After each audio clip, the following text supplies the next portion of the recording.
Hello, children. How are you all? From this book of material of term 2, I will quickly go through all the chapters which you need to learn for term 2 exam and for your pre board exam. एक बार देख लेते हैं। National income and related aggregate 10 marks का है। ये marks वगैरह आप देख लीजिए। हम क्विकली डिस्कस कर लेते हैं कुछ इंपॉर्टेंट थिंग्स जो आपको माइंड में रखनी है और इम्पोर्टेंट है। देखो यहाँ पे नेशनल इनकम वाले चैप्टर में से फाइनल गुड और इंटरमीडिएट गुड का डिफरेंस पूछा गया, बताया गया है। तो ये क्वेश्चन इंपॉर्टेंट रहता है ऑलवेज, फाइनल गुड और इंटरमीडिएट गुड। ठीक है, फाइनल गुड में क्या आएंगी, एग्जाम्पल क्या होगी इसकी, 3 लाइन में याद रखिए। 3 मार्क्स से ज़्यादा आ ही नहीं सकता ये। ठीक है, 3 or 2 मार्क्स में आएगा। और एक सर्कुलर फ्लो को आपको माइंड में रखना है। ये छोटी सी डायग्राम है सर्कुलर फ्लो की। फर्म्स और हाउस होल्ड क्या कर रही हैं, फर्म्स और हाउस होल्ड क्या करते हैं और किस तरह से ये सर्कुलर फ्लो चलता है ना। बस इसके एरो का ध्यान रखना है, एरो कौन सा किस तरफ जा रहा है। ठीक है, एरो आप देख सकते हैं इस मॉडल में, सर्कुलर फ्लो मॉडल। और आपके सिलेबस में सिर्फ 2 सेक्टर मॉडल ही है। 3 सेक्टर मॉडल करने की बिल्कुल भी ज़रूरत नहीं है, बस इतना इस पे ही फोकस रखिए। बाकी इन्वेस्टमेंट डेप्रिसिएशन क्या है ये आप देख लेना। यहाँ पे net factor income from abroad वाला आप देख रहे हैं, net factor income from abroad, NFIA। ठीक है, तो NFIA में कौन सी इनकम आती है। ठीक है, यहाँ पे देख सकते हैं फैक्टर इनकम अर्नड बाय और resident from the rest of the world minus factor income earned bye non resident in our domestic economy. यानी हमारे लोग जो बाहर काम कर रहे हैं उसमें से माइनस कर लेंगे हम जो बाहर के लोग हमारी कंट्री में काम कर रहे हैं। ठीक है, और जो पैसा लेके जा रहे हैं यहाँ से, है ना। हमारे लोग बाहर कितना कमा के ला रहे हैं और हमारी कंट्री में जो बाहर के लोग काम कर रहे हैं वो कितना कमा कर बाहर ले जा रहे हैं, उससे हमें नेट फैक्टर इनकम यानी नेट मिल जाएगा। ये आप पढ़ लीजिए अच्छे से। NFIA को मैंने स्पेशली इसीलिए बताया आपको कि ये इंपॉर्टेंट रहता है हमेशा, इसके थ्रू क्वेश्चन बनता ही है। बाकी ये सारे फार्मूले कैसे बनते हैं, domestic product at factor cost, market price कैसे बनता है, ये आप देख लीजिए, एक बार पढ़ेंगे सब समझ आएगा। ठीक है, यहाँ पे मार्केट प्राइस की बात आती है तो हम domestic product eight market price और फैक्टर कास्ट की बात करते हैं तो ये जो टैक्सेस वगैरह होते हैं ये डिडक्ट हो जाते हैं। फैक्टर कास्ट में हम सिर्फ फैक्टर इनकम को ही कैलकुलेट करते हैं। यहाँ पे नॉमिनल और रियल जीडीपी के कुछ फार्मूले हैं। ठीक है, रियल जीडीपी क्या होता है और नॉमिनल जीडीपी क्या है। तो नॉमिनल जीडीपी सिंपली यहाँ पे Q इंटू पी किया हुआ है। सॉरी, रियल जीडीपी में बेस ईयर प्राइस इंपॉर्टेंट है। जब आपको डिफरेंस रियल और नॉमिनल में पूछा जाएगा तो बस वो रियल और नॉमिनल का ही, रियल और रियल बेस ईयर प्राइस और करंट ईयर प्राइस का फ़र्क है सिर्फ। ठीक है, नॉमिनल में हम करंट ईयर प्राइस यानी आज के प्राइसेस को लेते हैं, लेकिन रियल जीडीपी के लिए हम बेस ईयर के प्राइस लेते हैं। बस ये 2 कीवर्ड्स याद रखिए और छोटी सी एग्जांपल दे दीजिए। और ये फार्मूला है ना जो नॉमिनल जीडीपी को कैसे कैलकुलेट करते हैं, आप देख रहे हैं स्क्रीन पे, नॉमिनल जीडीपी को और रियल जीडीपी, ये फार्मूला याद रखना, ध्यान रखिएगा। ये फार्मूले में से आपको 3 मार्क्स का भी क्वेश्चन है, फार्मूला लिख देंगे, थोड़ा सा एक्सप्लेन करेंगे तो पूरे नंबर मिल जाएंगे। जीडीपी एंड वेलफेयर का भी क्वेश्चन इंपॉर्टेंट है कि क्या जीडीपी एक वेलफेयर का इंडिकेटर है। यानी जीडीपी क्या हो गया, हमारे देश की इनकम का बढ़ना। ठीक है, अगर जीडीपी बढ़ रहा है यानी हमारे देश की इनकम अगर बढ़ रही है कि हमारा वेलफेयर बढ़ रहा है, तो ऐसा बिल्कुल नहीं है। ठीक है, हम देखते हैं कि लोगों के पास इनकम तो है ना, एक गैप है इनकम, एक इनइक्वालिटी है, कुछ लोग बहुत रिच हैं, कुछ गरीब हैं। ठीक है, तो इनकम का बढ़ना ज़रूरी नहीं है कि वेलफेयर सभी का हो रहा हो। जो गरीब हैं वो गरीब ही रह रहे हैं और अमीर हैं वो अमीर होते जा रहे हैं। तो जीडीपी एक अच्छा इंडिकेटर नहीं है। और क्या कारण है इसके, ये कुछ पॉइंट्स आपको याद रखने हैं। न्यूमेरिकल करने से पहले आपको फार्मूले क्लियर होने चाहिए। इनकम मेथड का फार्मूला क्या है ना, एक्सपेंडिचर और ये जो थर्ड आपका वैल्यू एडेड मेथड है, इनमें से क्वेश्चन आएगा। आप देखिए 5 मार्क्स का क्वेश्चन है, आपको डिवाइड करके भी क्वेश्चन वो आ सकता है। ठीक है, सिर्फ थोड़ा सा वो वैल्यू एडेड का पूछ लेंगे या थोड़ा सा इनकम मेथड का पूछ लेंगे। आपको ये ध्यान रखना है फार्मूला अप्लाई करते समय कि ये क्वेश्चन में क्या क्या वेरिएबल की वैल्यू दी गई है।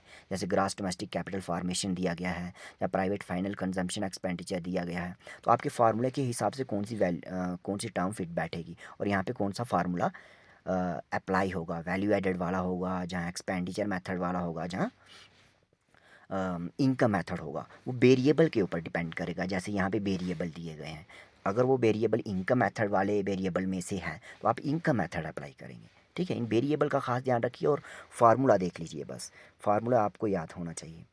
कुछ खास नहीं है फार्मूले में भी, आप एक बार देखेंगे जैसे value added at GDP at market price is equal to value of output, और वैल्यू ऑफ आउटपुट में दो चीज़ें आ रही हैं, sales plus change in stock और माइनस इंटरमीडिएट कंजम्पशन। अब इंटरमीडिएट कंजम्पशन में रॉ मटेरियल आ रहा है जो प्रोडक्शन प्रोसेस में यूज़ हो रहा है। तो ये सिंपल सा फार्मूला है वैल्यू एडेड मेथड का। आपको वैल्यू ऑफ आउटपुट के लिए सेल्स दिया गया हो सकता है पैरामीटर, है ना, जहाँ वैल्यू सेल्स की वैल्यू दी गई हो सकती है, चेंज इन स्टॉक की वैल्यू दी गई हो सकती है। तो ये फार्मूले याद रखिए, और क्वेश्चन जब भी आप न्यूमेरिकल फाइंड करते हैं तो देख लीजिए कौन से न्यूमेरिकल की, जहाँ कौन से वेरिएबल की सॉरी आपको वैल्यू दी गई है। ये फार्मूले आपको देखने हैं। ये प्रिकॉशन की कौन से मेथड को अप्लाई करने से हमें क्या ध्यान रखना चाहिए, कुछ कुछ जो यहाँ पे प्रिकॉशंस हैं, सावधानियाँ हैं, है ना, वो कॉमन है। तो वो कॉमन वाली याद रख लीजिए, आपको इसको लर्न करने में बिल्कुल परेशानी नहीं होगी। तो प्रिकॉशन में से भी बड़ी बार क्वेश्चन आ जाता है कि वैल्यू एडेड मेथड को अप्लाई करने से पहले हमें क्या क्या सावधानियाँ बरतनी चाहिए, है ना। तो ये तीनों मेथड की प्रिकॉशंस हैं। एजर्शन रीजनिंग वाले क्वेश्चन आपको क्लियर हो जाएंगे अगर इसके आंसर आप फाइंड कर पाओगे, अगर आपने थ्योरी को अच्छे से पढ़ लिया है। ठीक है। एक क्वेश्चन आता है एक्सटर्नलिटीज़ का। एक्सटर्नलिटीज़ का क्वेश्चन भी बड़ी बार आ जाता है। एक्सटर्नलिटीज़ क्या होती हैं, मैंने आपको वीडियो भी दी थी इसकी, है ना। एक्सटर्नलिटीज़ की एग्जाम्पल क्या है और इसकी डेफिनेशन क्या है। ठीक है। एक्सटर्नलिटी क्या होती है, positive and negative side effects of consumption and production.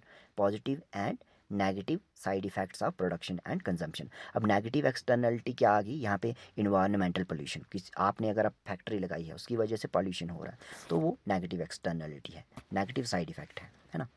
और इस तरह से पॉजिटिव एक्सटर्नलिटी की भी आप बता सकते हो कि अगर आपके घर के पास कोई अच्छा इंफ्रास्ट्रक्चर बन गया है ना, जैसे ओपन जिम बन गई है जिसको आप यूज़ कर सकते हो जाकर, वो आपके लिए एक पॉजिटिव एक्सटर्नलिटी है। जहाँ आपका घर किसी अच्छी लोकेलिटी में बना लिया है, आपने अच्छी कॉलोनी में बनाया है, तो वो भी आपके लिए पॉजिटिव एक्सटर्नलिटी है, क्योंकि आपके घर की भी वैल्यू बढ़ जाएगी अच्छी कॉलोनी में, है ना। तो ये पॉजिटिव एक्सटर्नलिटी होगी। तो ये एक्सटर्नलिटी वाला क्वेश्चन हो गया। नॉमिनल रियल का मैंने आपको बताया कि आपको फार्मूला याद रखना है, बेस ईयर और करंट ईयर को याद रखना है, बस ये क्लियर हो जाएगा। बस इसमें इतने ये सब ही आ रहा है। एक डबल काउंटिंग वाली प्रॉब्लम होती है ना, कि कभी कभी हम इनकम को दो बार कैलकुलेट कर लेते हैं। अब नेशनल इनकम हमें कैलकुलेट करनी है, कितना एक कॉम्प्लेक्स प्रोसेस हो जाती है। कभी कभी हम एक ही इनकम को दो बार कैलकुलेट कर लेते हैं। तो एक टेबल की वजह से बड़ी ही इजी वे में समझाया हुआ है डबल काउंटिंग की प्रॉब्लम को, जब हम एक इनकम को दो बार कैलकुलेट कर लेते हैं। तो इसको आप एक बार देख लीजिएगा। बाकी अभी हम नेक्स्ट चलते हैं।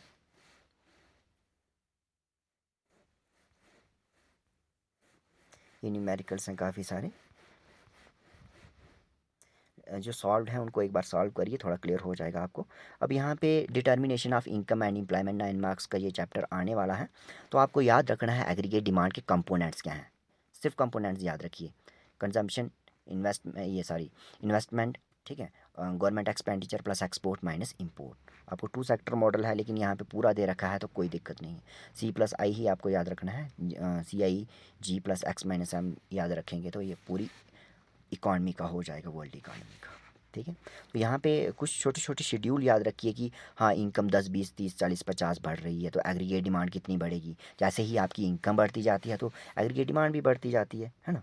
तो बस उसकी फिगर याद रखिए एग्रीगेट डिमांड की। देखो एग्रीगेट सप्लाई हमेशा 45 डिग्री लाइन रहेगी, एग्रीगेट डिमांड हमेशा एग्रीगेट सप्लाई हमेशा 45 डिग्री लाइन रहेगी।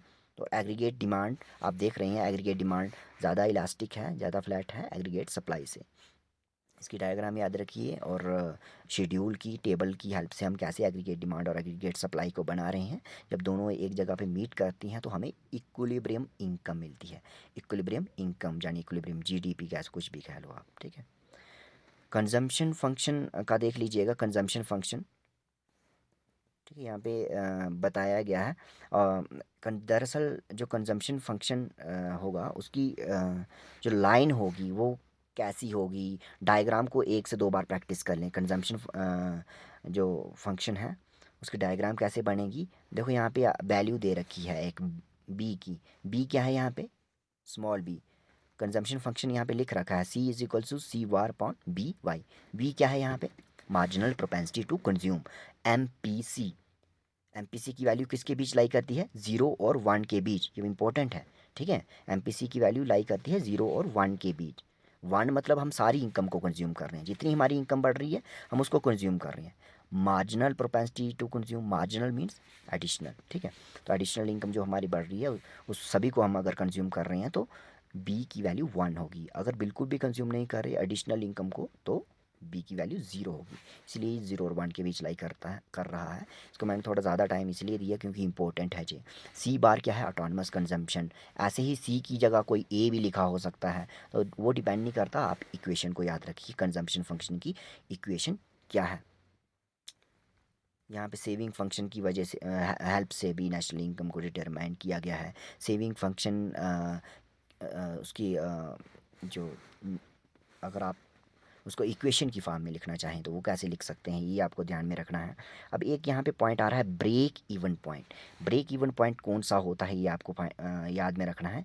तो दो तरीके से ब्रेक इवन पॉइंट को हम देख सकते हैं, यहाँ पे आप देख रहे हो, ठीक है। तो कंजम्पशन जो फंक्शन है वो मीट कर रहा है 45 डिग्री लाइन को यहाँ पर, है ना। जो कंजम्पशन है हमारा वो अगर एग्रीगेट सप्लाई के इक्वल हो रहा है, कट कर रहा है यहाँ पे, उसको हम ब्रेक इवन पॉइंट कहेंगे। ब्रेक इवन पॉइंट वाला क्वेश्चन भी इम्पोर्टेंट है, ये एग्ज़ाम में आता है। इक्विलिब्रियम कैसे डिटरमाइन होती है ये देख लीजिएगा।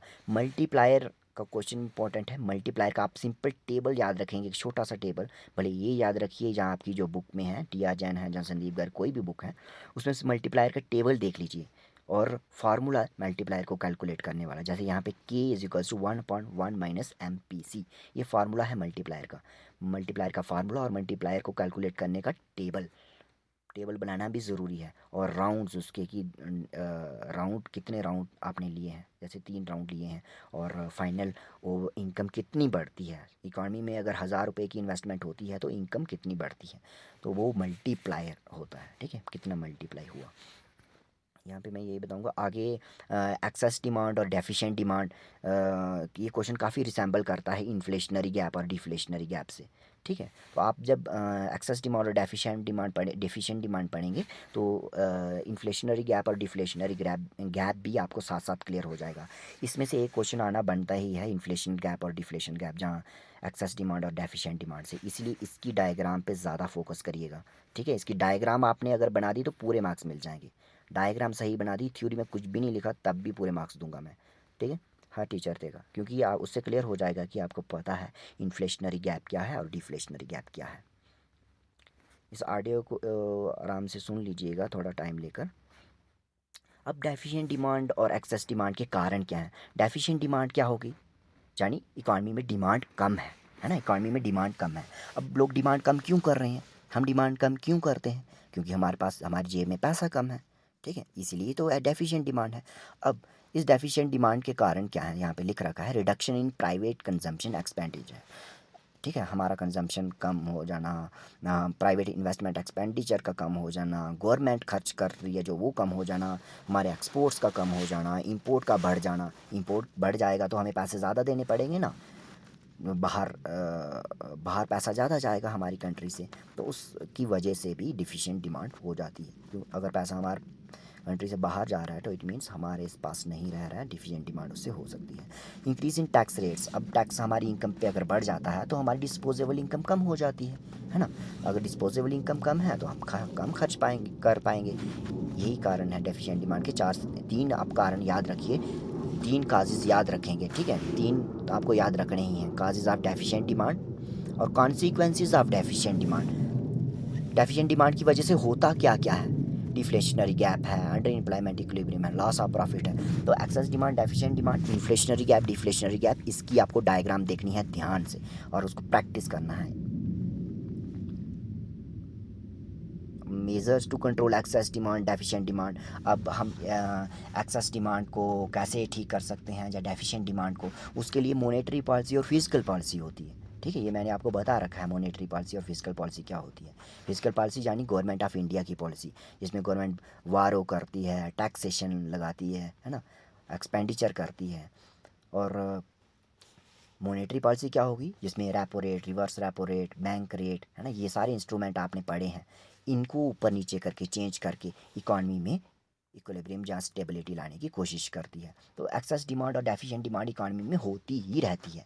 इकॉनमी साइकिल्स में चलती है ना, ऊपर नीचे इकॉनमी में होता ही रहता है। तो उसके लिए गवर्नमेंट के पास एक तो ये पॉलिसी है, फिजिकल पॉलिसी, है ना, और बजट से भी काफ़ी कुछ गवर्नमेंट करती है। और देन एक है मॉनेटरी पॉलिसी। मॉनेटरी पॉलिसी से भी इकॉनमी में इक्विलिब्रियम लाने की कोशिश की जाती है। अब कैसे क्या होता है इसका आप एक बार रीड करेंगे आपको क्लियर हो जाएगा, अगर आपने पहले का पढ़ रखा है।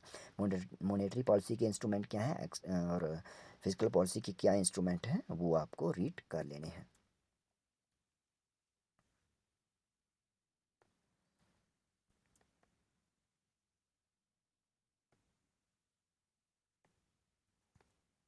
नेक्स्ट देखते हैं, ये बैंक रेट क्या है, रिवर्स रेपो रेट क्या है, रेपो रेट क्या है, मैंने आप लोगों को पहले से एक्सप्लेन कर रखा है। आप एक बार रीड करिए इसको और आपको क्लियर हो जाएगा। मैक्रो इकोनॉमिक का हम देख लेते हैं आज। ये देखो, ये छोटे छोटे क्वेश्चन हैं लेकिन आपके लिए काफ़ी हेल्पफुल रहेंगे। ठीक है, इंडियन इकोनॉमिक डेवलपमेंट के लिए मैं आपके लिए नेक्स्ट छोटी सी ऑडियो बनाकर भेज रहा हूँ। ये सिर्फ 17 मिनट्स की है, इसको सभी देख लीजिए ध्यान से। ठीक है, okay and good day children.